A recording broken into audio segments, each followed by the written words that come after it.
Hello, ¿se escucha?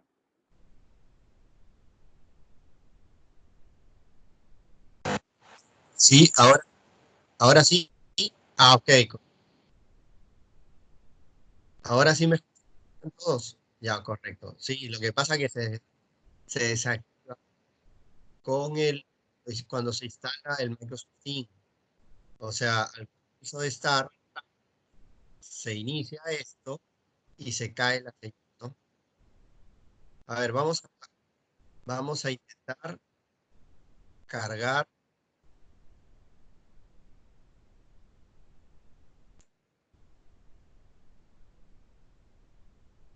¿Me escuchan todos, no? ¿Sí?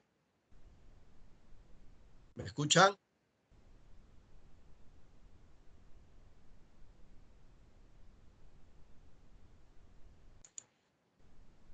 No los escucha ninguno. Sí, lo escucho. Ah, sí, nos escuchan. Ya, ok. Entonces vamos a intentar iniciar nuestra clase número 7. Nosotros ya hemos visto las notas del parcial número 1 y de los trabajos que nosotros hemos llevado a cabo. Entonces, lo que, lo que queremos ahora tratar es continuar sesión 7 y 8 para poder estar listos para el parcial número 2. Entonces, esa es la idea que nosotros debemos manejar, ¿ya? Entonces, ahora lo que vamos a hacer va a ser subir las diapositivas que corresponden a esta sesión. Entonces, estamos ahora en, en la sesión número 7, ¿ya? Entonces, vamos a esperar unos segundos para poder subir esta sesión, ¿ya? Un ratito nada más.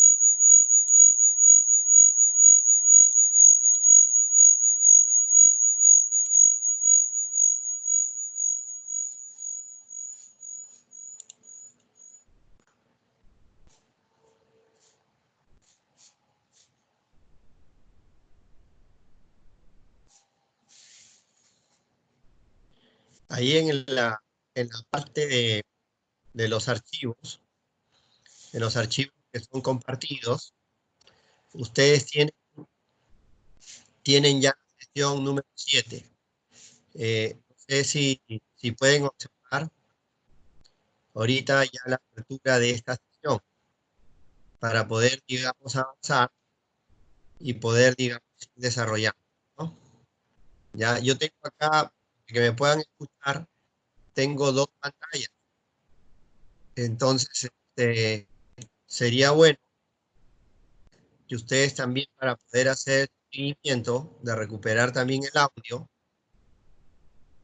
podamos, digamos, avanzar en esta sesión, ¿ya? Entonces está cargando esta diapositiva para poder avanzar en nuestro proceso.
A ver, ya tenemos nosotros cargado y vamos a empezar con nuestra charla. Ya, entonces, no sé alguien tiene el audio abierto. Por favor, si lo pueden cerrar, ¿no?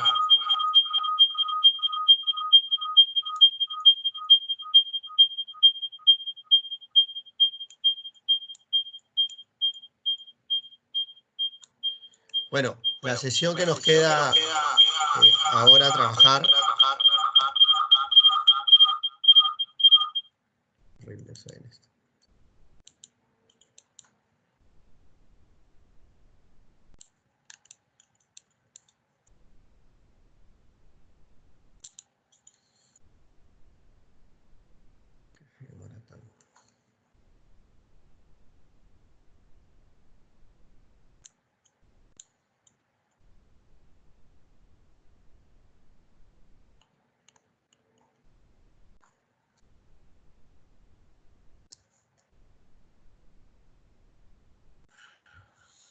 Entonces, todos estamos ¿Qué es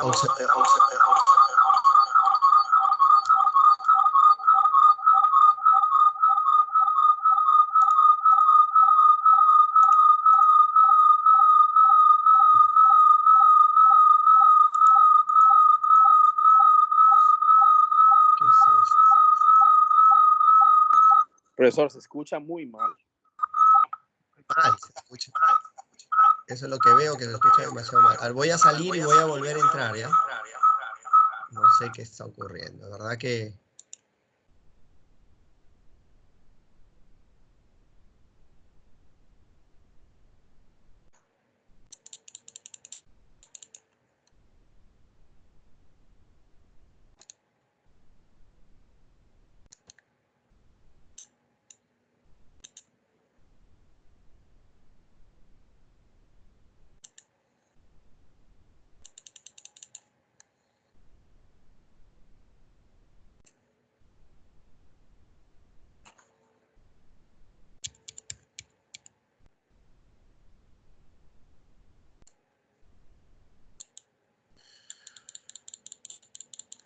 No se puede trabajar así.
Ahora.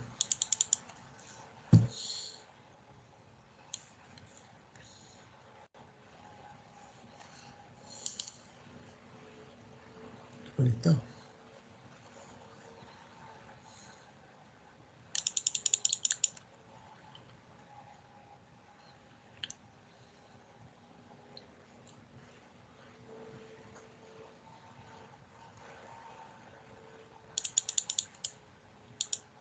Pucha, déjalo. Y ahora. Es una vaina esto.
Y ahora sí. Qué problema realmente. Es un problema esto.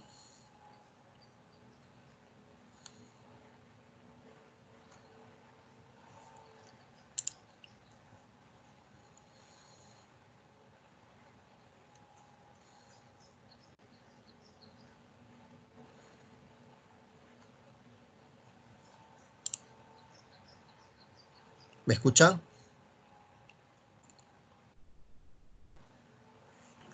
Sí. Ahora sí, ya a ver. De verdad que muchos problemas tenemos al momento de poder entablar digamos, la conexión. Nosotros hacemos la conexión.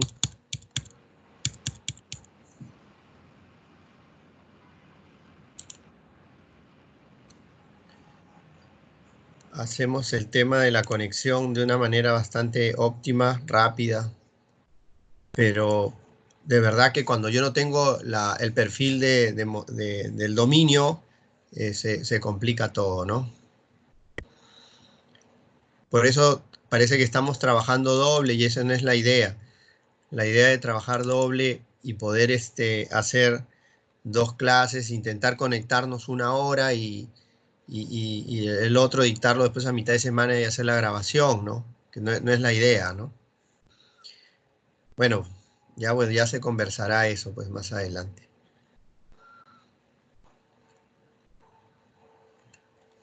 A ver, que cargue esto, por favor, y ya para poder colgar este tema, ¿no? O sea, el canal de conexión lo hace más complicado en realidad, si no manejamos directamente nuestra posición, ¿no?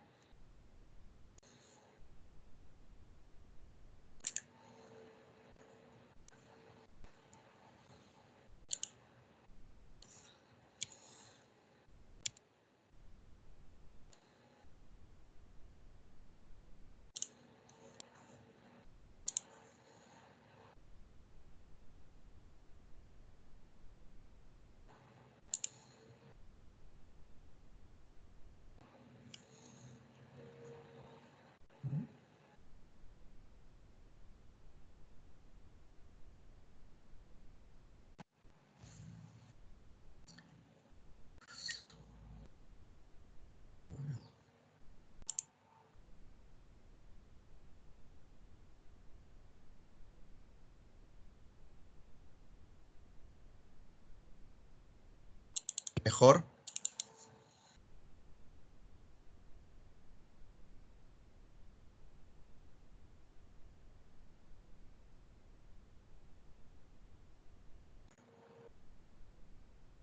Ok. Ahora sí creo que estamos un poquito mejor. Y vamos a, digamos, a seguir con estas sesiones Creo que ya ahora sí me escuchan de manera correcta. Y vamos a ir avanzando. ¿Ya? Bueno, no sé si me escuchan. En los minutos que tenemos todavía podemos hacer varias cosas. La sesión que nos toca hoy día es la sesión, digamos, vinculada a lo que es el tipo de cambio y su relación con el dinero y la tasa de interés. Ya esas son las condiciones realmente que involucran el tema número 6, que vendría a ser la clase número 7. De la misma manera que el planteamiento anterior, ya no sé si me escuchan, por favor, me podrían ratificar si se escucha perfectamente, de manera correcta. Sí, se escucha. Para Sí, estas dos profe, se escucha. secciones, podemos observar también, ¿no? La idea es separar este tema 6, la unidad 6, en dos sesiones. Ya en la primera parte vamos a ver las principales fuentes de oferta y demanda de divisas. Todo tiene que estar relacionado al tema del tipo de cambio. Eso es lo que vamos a ver. Tipo de cambio, el dinero y la tasa de interés. Son las tres variables que vamos a desarrollar en estas sesiones. En realidad, en estas sesiones hasta que finalice el curso. Entonces hemos dejado atrás el tema de los derivados, el tema de las coberturas de riesgo, y ahora estamos entrando básicamente qué factores generan realmente los movimientos del tipo de cambio, ¿no? Dentro de un determinado país, el efecto del dinero y lo que está relacionado directamente también es la tasa de interés. Entonces, en la siguiente sesión, que sería la sesión 8, ya veremos más el tema del desarrollo de lo que es el dinero y los grandes agregados monetarios, ¿no es cierto? ¿Cuáles son los motivos que nosotros tenemos para tener dinero? ¿Ya? Entonces, vamos viendo nuestros temas y estos son preguntas típicas para el examen final, el parcial 2, perdón, y para el control que tenemos que hacer dentro de un instante. Sobre todo, qué es lo que genera realmente, en este caso, ¿no es cierto?, los movimientos del tipo de cambio. ¿Ya? ¿Cuáles son las razones? Esto deberían tenerlo porque se los voy a preguntar. ¿Qué es lo que genera realmente los movimientos del tipo de cambio? Entonces, nosotros tenemos dos componentes fundamentales. Tenemos componente de oferta y como componente de demanda de divisas. Entre ambos se definen realmente los movimientos del tipo de cambio. Por el lado de la oferta, nosotros vamos a ver que siempre incide en el tipo de cambio las exportaciones, en primer lugar. Cuanto un país exporta más, van a ingresar más dólares a un determinado país. Cuando en un país realmente recibe más remesas del exterior, van a ingresar más dólares. Entonces, ese incremento de exportaciones o ese incremento de remesa al exterior involucra el incremento de la masa de moneda extranjera o de divisas sobre todo, ¿no? Entonces, ¿qué hace eso? Que se rompe el equilibrio anterior. No hay que olvidar que el equilibrio del tipo de cambio entre oferta y demanda de divisas es dinámico, ¿no es cierto? No se maneja una perspectiva estática. Entonces, adicionalmente, otro de los principales de fuente de oferta, tenemos las intervenciones del Banco Central. ¿Ya? Entonces, tanto en Perú como en República Dominicana, nosotros manejamos el modelo de flotación sucia, que ya lo hemos desarrollado, o el modelo de flotación o el tipo de cambio flexible, pero con intervenciones del Banco Central, porque no se deja, digamos, que el tipo de cambio sea muy volátil, porque perjudica las perspectivas o las proyecciones realmente de los agentes económicos. Y el último punto importante, porque hay otros también, es el flujo de ingresos de capital externo, ¿no? Fundamentalmente explicado en la inversión extranjera directa y la inversión en cartera, ¿no? Desde ya les digo, los países siempre buscan inversión realmente extranjera directa, o sea, que se invierte en un país, ¿no es cierto? Pero eso también conlleva un ingreso de moneda extranjera o de divisas. Entonces eso puede quebrar, romper, desequilibrar la oferta y demanda de divisas. Y el el otro punto que forma parte de los flujos de ingreso de capital externo está la inversión en cartera, ¿no? También las bolsas de valores de los países a veces constituyen una fuente muy atractiva, ¿no es cierto?, para poder generar, digamos, rentabilidad. Pero al ingresar dólares o ingresar divisas a un determinado país, también podría surgir efectos de desequilibrio, ¿no es cierto?, en el tipo de cambio. Entonces, estas fuerzas de oferta y demanda de divisas, ¿no es cierto?, siempre van a estar en constante movimiento. Entonces, por eso decimos nosotros, los dólares en este sentido se devalúan o se revalúan en función a los movimientos de estas fuerzas. En primer lugar, no hay que olvidar, por el lado de la oferta, la exportación, número 1. Número 2, nosotros tenemos las remesas del exterior. Número 3, las intervenciones que puede hacer el Banco Central, claro, partiendo bajo la premisa del modelo de flotación sucia. Y tercero, son las fuentes realmente de flujos por inversión extranjera directa o las inversiones en cartera. Entonces, esto nos debe quedar muy claro, porque cuando vemos nosotros movimientos, masas de dinero, de divisas, que vienen producto de lo que acabamos de explicar, entonces definitivamente va a haber un movimiento en el tipo de cambio, ¿ya? Sin embargo, si la oferta de divisas que ahorita la acabamos de mencionar es similar en el efecto a la demanda de divisas, entonces nosotros vamos a tener equilibrio. Pero como eso no se da, una oferta, el incremento de la oferta de divisas, lo que va a generar es que caiga el tipo de cambio. Esa es la relación que debemos siempre nosotros permanecer, digamos, inalterable. Cuando hay una mayor demanda de divisas, ¿qué pasa cuando demandan más de un bien? Y lo mismo sucede con el tipo de cambio. Entonces se eleva, ¿ya? Entonces, esa es la relación que debemos nosotros manejar cuando explicamos realmente este proceso. Por el lado realmente de la demanda, y hemos hablado por el lado de la oferta, tenemos también lo que genera esos movimientos que pueden generar los desequilibrios, están las importaciones. Nuevamente, las intervenciones del Banco Central cuando compra divisas, las salidas de capital, ¿no es cierto?, cuando los empresarios peruanos encuentran una oportunidad de negocio en el exterior y desean invertir realmente fuera.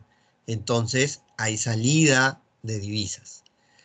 Estos tres componentes por el lado de la demanda también van a generar los famosos desequilibrios, ¿ya?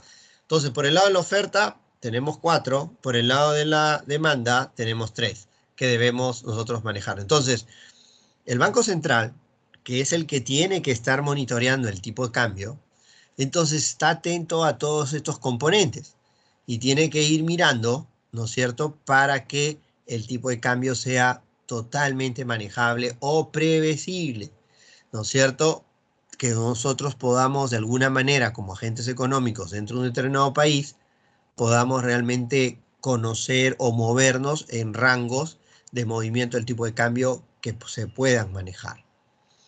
Entonces, siempre este efecto de cambio que tenemos en oferta o demanda va a alterar el tipo de cambio. Nosotros lo vemos día a día. Hoy día tiene una cotización, no sé cuánto está exactamente ahorita en República Dominicana, lo dejamos en 51 y tantos pesos por dólar. Entonces, ¿cuál ha sido la expectativa en lo que era el año? Hicieron ustedes un trabajo. Si hay un efecto de evaluación, de revaluación, eso siempre se va a dar. ¿Por qué? Porque siempre los flujos de capital se mueven en función a la compra-venta de mercancías, ¿no es cierto? Y a los efectos que puedan haber en el exterior o internamente, ¿no es cierto?, económicamente hablando, que pueden generar desequilibrios en el tipo de cambio. Entonces, otra de las razones es que nosotros también tenemos que observar que los países también pagan intereses por las deudas que tienen. Entonces, por eso también los países demandan dólares. Entonces, eso también se tiene que compensar de una u otra manera. Entonces, cuando hablamos nosotros de hablar siempre los tipos de cambio de equilibrio, ¿no es cierto?, tiene una connotación de dos tipos, una connotación con dos aristas. Uno, si trabajamos el modelo de flotación con intervención del Banco Central, entonces eso se va ajustando poco a poco en la oferta y la demanda. Pero cuando estamos en un esquema de tipo de cambio fijo, este tipo de cambio de equilibrio se calcula en función a la información histórica. Ya hemos comentado cuáles son las ventajas de una u otra manera, ¿no?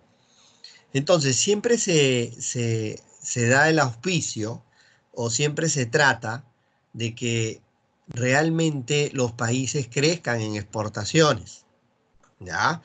¿Por qué? Porque cuando uno exporta, lo que está generando no solo son divisas y por ende está dando un problema el país porque va a romper el equilibrio, pero paralelamente se tiene que dar también el proceso también de importación o alguna de las variables que nosotros acabamos de mencionar por el lado de la demanda. Entonces, ¿qué es lo que se tiene que hacer? Pues la economía de un determinado país tiene que absorber todos esos dólares que nosotros podemos generar por el lado de la exportación. Entonces, la idea, lo fundamental, lo interesante en un país es financiar realmente a largo plazo con la importación de bienes de capital. Yo siempre voy a estar, si estoy en un permanente, digamos, actualización de procesos, inversión en bienes de capital, a la vanguardia de la tecnología, invirtiendo en procesos también. Entonces, voy a compensar o voy a absorber toda la generación de dólares que puedo haber hecho por el lado de la exportación. Entonces, si estos desequilibrios no se manejan de manera adecuada, siempre vamos a tener un tipo de cambio bastante volátil, ¿ya? Ahí está, y esa es la función del Banco Central. El Banco Central tiene que monitorear realmente los condicionantes, tanto de la oferta como la demanda realmente de divisas. Y hemos visto nosotros importación, exportación. Entonces, cuando hablamos de importación, estamos hablando de salida de divisas. Pero cuando nosotros importamos, nosotros debemos buscar importaciones que realmente reflejen en un futuro flujos de ingresos para un determinado país. En pocas palabras, que se constituyan en crecimiento económico. Por el lado realmente de las exportaciones, tenemos que buscar siempre la relación de la competitividad internacional. ¿Ya? Esos son los criterios que a veces nosotros tenemos que ir implementando. Luego de ello, hay un concepto que debemos nosotros también conocer. Es el famoso término de intercambio. ¿Ya? ¿Qué es esto del término de intercambio? El term stream. ¿Qué significa los términos de intercambio? Mediante una fórmula, nosotros vamos a tratar de medir los términos de intercambio. ¿Cómo lo hacemos? El índice de precio del consumidor o el índice de precios o los precios de las exportaciones sobre el índice de los precios de las exportaciones. Entonces, estos términos de intercambio, lo que intentamos es ver son los precios de importaciones sobre los precios de las importaciones. Entonces, si los precios de las exportaciones crecen más que los precios de las importaciones, entonces nosotros estamos en una posición positiva en relación a términos de intercambio. ¿Ya? Entonces, esta relación, ¿ya?, es bastante positiva, digamos, para un determinado país. Entonces, eso es lo que nosotros tenemos siempre que manejar. Siempre los términos de intercambio vamos a buscar que nuestros productos, ¿no es cierto?, tengan precios mayores en el exterior que los productos que nosotros importamos. Y eso es lo que vamos nosotros a manejar. Bueno, los términos de intercambio es muy importante realmente cuando uno va a llevar a cabo, ¿no es cierto?, la medición de los efectos del comercio internacional. Luego de ello, tenemos que tener claro, por eso es sumamente importante, era lo que mencionábamos en clases pasadas, era el tema del tipo de cambio fijo y el tipo de cambio variable. Entonces, siempre existe alguna diferencia cuando vemos términos de intercambio. A veces los precios exteriores son demasiado caros en relación a los productos, el mismo producto que nosotros podemos exportar. Entonces eso de repente no nos conviene. Entonces, acá nosotros lo que tenemos que siempre analizar es la gestión monetaria, la gestión política que puede, digamos, liderar el Banco Central. Entonces, siempre se recomienda, cuando nosotros tenemos desequilibrios, ¿ya? Siempre se recomienda políticamente, para tener alguna competitividad, ¿no es cierto?, en el exterior, es hacer procesos de devaluación.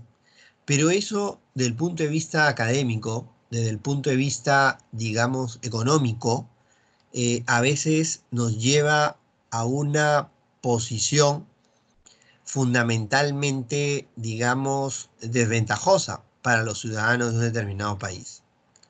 Los procesos de evaluación, cuando se manejan tipo de cambio fijo fundamentalmente, ya, porque el tipo de cambio flexible no se va a poder, dependiendo del modelo que siga cada país. Yo ejecuto un proceso de evaluación como política para ser más rentable, para tener, digamos, reducir el tema de las importaciones, ¿no es cierto?, y poder estimular las exportaciones, que esa es la idea. Un proceso de evaluación, ojo que esa es otra pregunta del examen, ¿no es cierto? El objetivo de un proceso de evaluación es reducir importaciones y aumentar exportaciones, ¿ya? Ese es el proceso. Ojo, esta devaluación, volvemos a repetir, es un tema de política monetaria, ¿ya?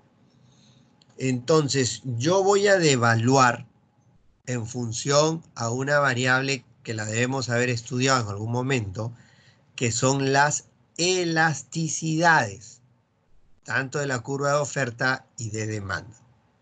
¿Qué es una elasticidad? Es el cambio de una variable, cuánto influye o cuánto hace cambiar a otra variable. Entonces, la devaluación realmente es un tema bastante interesante porque va a ayudar a las exportaciones, pero va a ser más cara, digamos, los productos importados, ¿ya? Entonces, van a tener una serie de contingencias relacionados, digamos, al bajo nivel de reservas internacionales, a la falta de acceso al crédito y así sucesivamente. Entonces, las devaluaciones se toman en cuenta cuando, en primer lugar, se analiza la elasticidad. Y acá tenemos solamente para mencionar la relación de la elasticidad de la oferta en relación al tipo de cambio. Entonces, ¿cuál es la elasticidad? La variación de la exportación, ¿no es cierto?, ante un cambio en el tipo de cambio. Entonces, eso es lo que intenta medir la elasticidad. Hay que aprendernos esta fórmula muy sencilla. Delta X sobre X es la variación de la exportación respecto a la exportación base. Y así el tipo de cambio. Entonces, acá hay una regla que se menciona mucho cuando nosotros trabajamos realmente el esquema de elasticidad.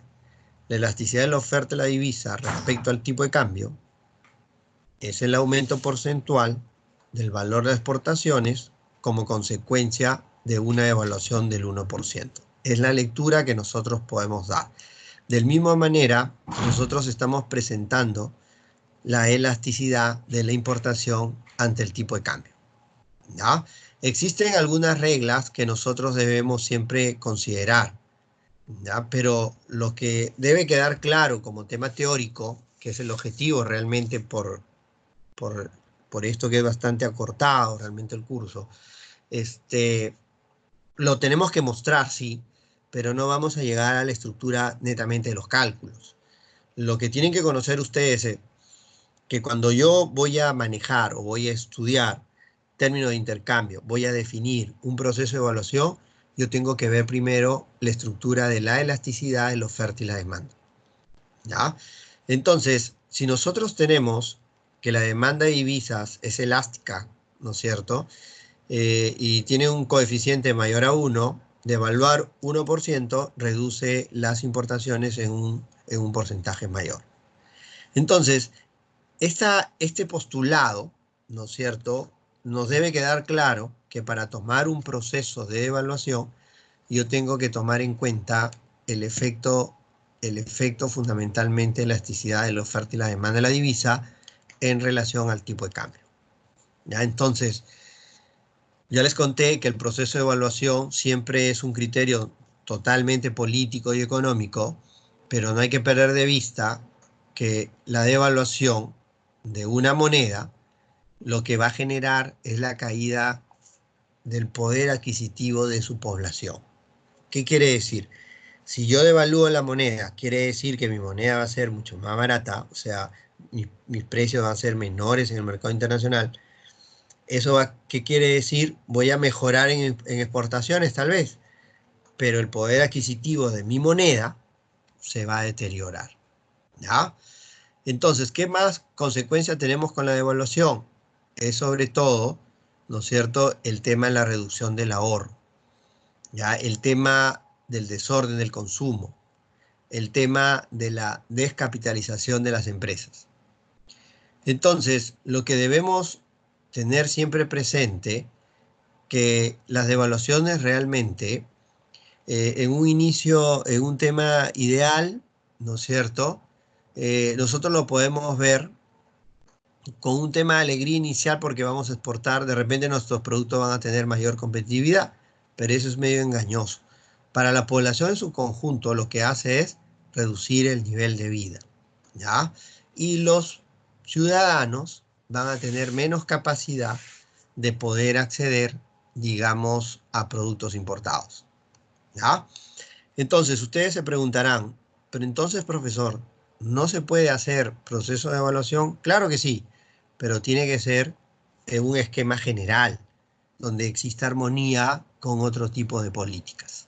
Política fiscal, ¿no es cierto?, y la política económica en su conjunto. Acá hemos planteado de una manera didáctica cuál es la función principal, ¿no es cierto?, de una devaluación. Miren, ¿qué genera la devaluación? Políticas restrictivas. La política restrictiva nos lleva a una recesión.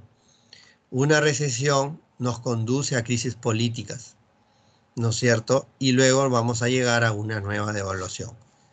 La devaluación nos puede conducir a presiones inflacionarias. Se pierde competitividad y hay un mayor déficit en balance de pagos.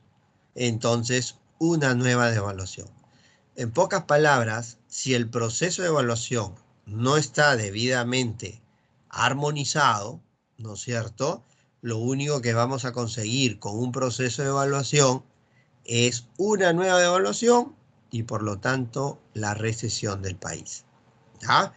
Entonces, eso es muy importante realmente cuando nosotros aprendemos los procesos de devaluación. Cuando tenemos el concepto de evaluación muy cercano a lo que es realmente la inflación, entonces ahí vienen los problemas de poder adquisitivo, del poder, digamos, de capacidad de compra de la población en su conjunto.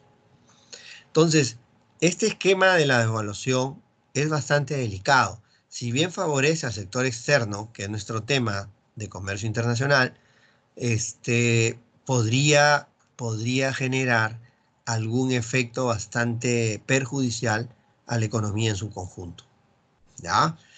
Entonces hay que tener mucho cuidado con los círculos viciosos, sobre todo cuando generan hiperinflación. Acá nosotros lo hemos sufrido, lo vemos día a día en Venezuela, entonces lo hemos sufrido en la década de los 90, los 85, 90, en el primer gobierno de García. Entonces ahí sí, por el tema realmente de tratar de ser competitivos, lo único que se condujo fue realmente esquemas de inflación. No decimos que no sea una política de estímulo, lo es, pero hay que tener mucho cuidado realmente en el proceso que tenemos de devaluación. Podemos estimular por una vez o por 2 veces, pero no siempre nosotros podemos vivir del proceso de devaluación en una economía. ¿Ya? Esa es la idea que nosotros debemos tener, digamos, en este proceso. El siguiente punto que venimos nosotros manejando es, digamos, o el concepto del coeficiente de interdependencia. Ya hemos visto el término de intercambio, los precios exportaciones, precio importaciones, la elasticidad de la oferta y la demanda, la variación de la oferta en relación a la variación del tipo de cambio o la variación de la demanda de divisas, ¿no es cierto?, o de la importación sobre el tipo de cambio.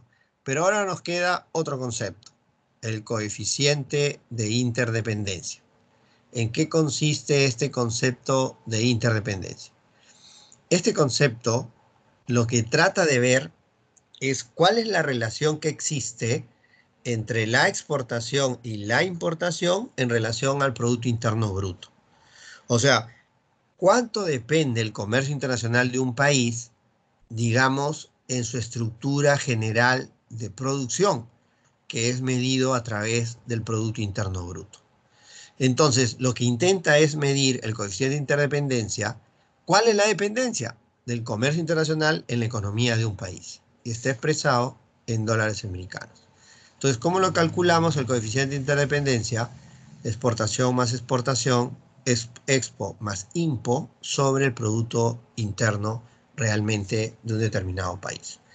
¿Qué factores debemos considerar? Pregunta de examen. Los términos de intercambio cuando mejoran, la mayor cantidad de demanda de nuestros productos, la fuerte contracción del mercado interno, los TLC, pactos comerciales que podemos tener, ¿no es cierto?, o las políticas internas de fomento, digamos, al desarrollo de las exportaciones. Con ello, llegamos realmente a dos conceptos fundamentales: el tipo de cambio en equilibrio y el tipo de cambio competitivo. ¿Ya? Tipo de cambio en equilibrio, cuando uno trabaja realmente una posición sostenible en la balanza de pago. ¿Qué es equilibrio? Que no se distorsionen realmente las diferentes balanzas. Uno competitivo es el que fomenta las exportaciones y reduce las importaciones. ¿Ya? Eso es lo que nosotros debemos diferenciar. Tipo de cambio de equilibrio nos hace llevar bien la posición sostenible de balance de pago. Tipo de cambio competitivo, entonces, incrementar expo y reducir importaciones. Luego, nosotros tenemos, con el punto general de este proceso, queríamos hacer un poco más de ejemplos, ¿no es cierto?, para poder llegar a una explicación un poco más amplia. La inversión extranjera y la fuga de capital. Esa es la última línea, digamos, de esta sesión. ¿Qué es lo que nosotros podemos observar? Toda entrada de capitales, sea por inversión extranjera directa y especulación, generan ingreso de divisas. Entonces va a haber un superávit en la cuenta capital. La oferta de divisas se va a desplazar hacia la derecha, ¿no es verdad? Entonces, ¿qué pasa cuando hay más dólares? ¿No es cierto? Vamos a tener acá un problema, ¿no es cierto?, de la moneda realmente, la moneda extranjera. ¿Qué es lo que vamos a tener acá? Una cantidad de divisas, ¿no?, cuando hay entrada de capitales. Entonces, este es un problema muy serio para todos los países si realmente no tenemos la contrapartida. ¿Qué es lo que se tiene que manejar al respecto? Siempre cuando hay este proceso de inversión extranjera, ¿no es cierto?, directa, sobre todo esa es la que se deben buscar, porque esa es la que genera fuente de trabajo. La otra, la especulación, sí esa hay que tener mucho cuidado, porque nos van a distorsionar realmente nuestro tipo de cambio. Toda inversión financiera siempre puede generar un problema para un país cuando llegan divisas, productos realmente para el tema financiero. Todos los países deben tener como consigna atraer inversión extranjera directa. No hay que olvidar, la que genera puestos de trabajo. ¿Ya? ¿Por qué? porque esa va a generar flujos de caja, no solamente para las empresas, sino también para los ciudadanos, porque hay que pagarles un salario. ¿Ya? El otro punto que tenemos acá es la salida realmente de capitales. Tenemos los ingresos y también las salidas. Toda salida de capitales para nosotros es perjudicial. ¿Por qué es perjudicial? Porque va a quebrar básicamente el equilibrio de crecimiento o las perspectivas de crecimiento. Entonces, toda salida de capitales lo que va a hacer es que se eleve el tipo de cambio. ¿Ya? Cada vez que salgan capitales, siempre va a haber un incremento del tipo de cambio. Entonces, nosotros debemos buscar siempre que estas salidas, ¿no es cierto?, reducir estas salidas de capitales o tratar de contrarrestarlas con otra medida. Siempre la fuga de capitales tiene muchas complicaciones para un país, ¿ya? Sobre todo en consumo, en inversión, hay escasez, hay una serie de problemas, sobre todo en el sistema financiero. Y por último, nosotros cuando tenemos este esquema, ¿no es cierto?, de salida de divisas y fuga de capitales, ¿ya? Es básicamente por la motivación. ¿Cuál es la gran diferencia entre salida de divisas por inversión extranjera y fuga de capital? Es la motivación. Yo me llevo mi dinero porque acá no encuentro un espacio suficiente para buscar rentabilidad. Motivación. Siempre todos los agentes locales, ¿ya?, todos invierten en el extranjero por negocios. O sea, todo el mundo va a invertir en función a lo que espera ganar en un futuro. Entonces, hay que tener claro eso. A veces nosotros miramos que la fuga de capitales se va por esto. No, todos los agentes económicos lo que buscan es rentabilidad. Cuando no están las condiciones del caso de mover mi dinero, al llevarse el dinero o fuga realmente capital o de inversión extranjera, lo único que vas a generar es que el país pierda. A veces nosotros vemos acá localmente, tenemos dos ejemplos y con esto creo que vamos a terminar. Tenemos inversión minera muy fuerte y parece que hay soluciones, ya estamos en el siglo XXI y por la presión social a veces los gobiernos declinan, ¿no es cierto? Declinan, pero es función del gobierno de hacer llegar a estos ciudadanos que esa empresa extranjera controlada adecuadamente, lo que está tratando de hacer es generar empleo. Pero muchos conciudadanos, sobre todo en Perú, creen realmente que lo que hace una empresa, sobre todo minera, es perjudicial realmente para toda la colectividad. Eso es falso. Ya en estos tiempos existen diferentes mecanismos de control que realmente las empresas o los ciudadanos o el gobierno debería hacer llegar realmente a cada uno de los ciudadanos. No, acá parece que tenemos como deporte oponernos a todo y realmente lo único que estamos haciendo es dispararnos a los zapatos. ¿Por qué? Porque al final de cuentas lo que se va a perder son puestos de trabajo. Y bueno, y finalmente esta fuga de capitales, como les había mencionado con el ejemplo, esto se motiva por el riesgo, ¿ya? No solo por un tema financiero, por una devaluación, sino también puede ser por expropiaciones, por juicios, por inestabilidad política, por terrorismo, violencia. Entonces, eso también genera fuga de capitales. Bueno, señores, eso es todo lo que nosotros teníamos por hoy, ¿ya? Eso es todo lo que nosotros hemos trabajado.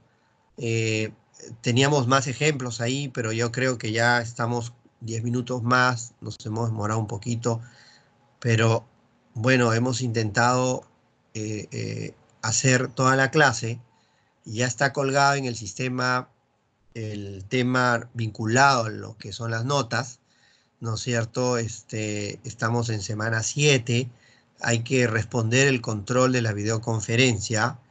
hemos dado algunas respuestas a lo largo de la conferencia. Vamos a colgar una videoconferencia, la pasada y la actual, para que ustedes puedan observar cualquiera de las dos, ¿no es cierto? O las dos, para que no tengan problemas. ¿Qué más? La próxima sesión sería la 8, y ya estaríamos en el rango del parcial 2, ¿no es cierto? Hay que ir revisando nuestros apuntes. No hay que olvidar que ese parcial 2 tiene un periodo corto de evaluación. No vamos a ser muy amplios, porque si no estamos fomentando realmente el copy. Tiene que ser en una hora precisa. Hay que estar atentos. Lo normal es que sea el día domingo, donde todos podamos rendirla sin problema.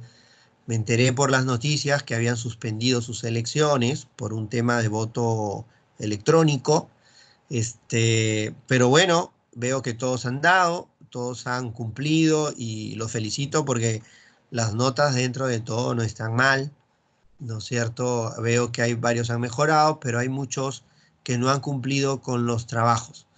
Entonces, esta semana sería para las personas que están un poco bajas, se puedan nivelar estudiando para que tengan la capacidad suficiente de rendir un buen examen en lo que es semana 7 y 8. Ojo, la vez pasada no incluimos la sesión 6 en la evaluación, pero ahora sí entra 6, 7 y 8, la que vamos a hacer todavía el día sábado, ¿ya?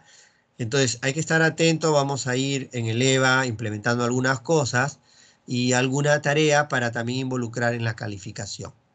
Ya eso es todo lo que tenemos por hoy, y bueno, esperamos que sigamos adelante, ¿no? Y hemos anotado las personas que están presentes. Al final eso también va a influenciar en sus calificaciones, ¿no? Tenemos a Laila Stephanie de Granollers, Peña Melo, Julio Radamés y Leslie Han, ¿no? Arias Tejada, ¿no es cierto? Y bueno, eso es todo lo que tenemos por hoy. Muy bien, señores, nos vemos el próximo sábado. Durante la semana vamos a estar conectados siempre en el EVA para cualquier, digamos, consulta que ustedes puedan hacer. Muy bien, cuídense y nos vemos el otro sábado. Hasta luego.